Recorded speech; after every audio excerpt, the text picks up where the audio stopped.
Thanksgiving may be over, but we have plenty more holidays to celebrate before the end of the year. Hanukkah begins this Sunday evening and goes through Monday, December 6th. And here to help put the happy end of the holiday with her style of Jewish inspiration is Rebekah Lowin. Good morning, Rebekah. Thanks for being with us this morning. Good morning. I'm so happy to be here, and happy Thanksgiving, happy Hanukkah. Yeah, I'm really excited. Yeah, happy holidays. And of course, every Jewish family probably already has a menorah, but there's nothing wrong with the second, third, maybe even fourth. And you're saying making one actually is priceless.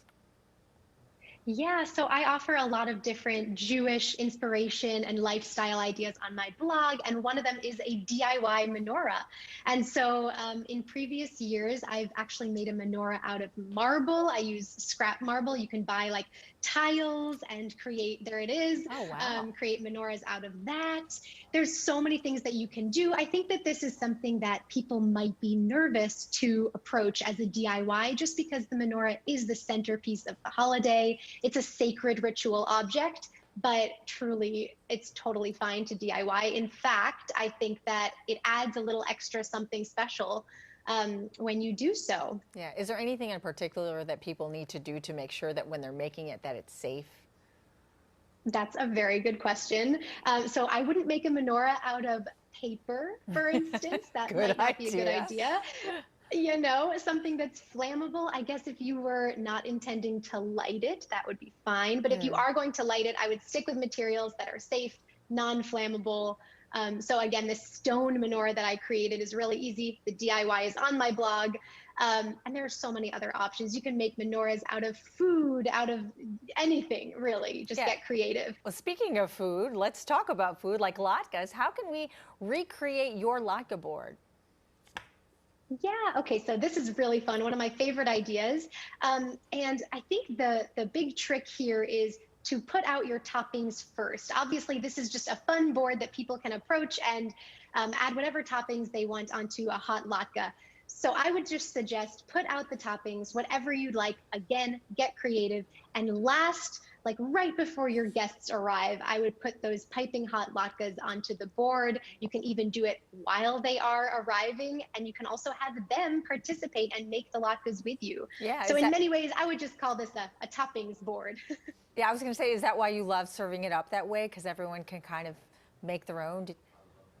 Definitely. There are some people who are very pro applesauce, team applesauce, if you will, on Hanukkah, and other people are team sour cream. And so this is really fun because you can have both of them, you know, why not? And you can make everybody happy. Any tips for making a good one or the perfect latke? Oh, well, so I'm a little controversial when it comes to latkes because in my family, we have them sort of pillowy and soft. We've been doing that for decades, but most people out there prefer a crispy latke. So I just can't even talk about that because I will get some hate mail. But there are so many good latke recipes out there. So do you have a take on the classic Jewish dessert? Do you have something a little different? Yeah, for a dessert. Okay, so I would say the most classic Hanukkah dessert is sufganiyot, which is jelly-filled donuts. The idea here is that you are frying something in oil, and oil relates to the original Hanukkah story. So my idea is the semi-homemade sufganiyot. If you don't have time to deep fry, or if you're worried about the safety of deep frying, you can just purchase some ready-made jelly donuts. These are munchkins that I have here. And then I just drizzled some melted chocolate on them. I added some sprinkles. And yeah, all of a sudden there's something really special and nobody would know that they're store-bought. Exactly. And you don't really have to work all day on them. All right, we only have a little bit over a minute left, so I want to get to the gifts and the fun way that you have to give them. Tell us about the surprise box, and can you show us right now how you put it together? I can. And let's hope you guys have a video because this is something that doing on live TV may not be the most successful, but so I have these little butterflies and I love this idea. I found these this year. If you wind them up, you have to wind them about 30 times and you throw them into a box or maybe a Hanukkah card, and then you open the card or you open the box, they will fly away. Like that one is about to fly away right now. So here's one that I've prepared. I think. Okay, here Okay, we let's go. hope this works. Whoop, there it Oh, is. that I was mean, so so cool. yeah, it's really fun, right? They're really cool. I'm just really happy that that actually worked. But yeah, these are so fun. They're really inexpensive and they work for any holiday. You know, not just Hanukkah, birthdays, whatever. I'm filling these boxes with Hanukkah treats, but you can do whatever you want. Oh, that's wonderful. Really great ideas, Rebekah. Thank you so much for sharing them with us.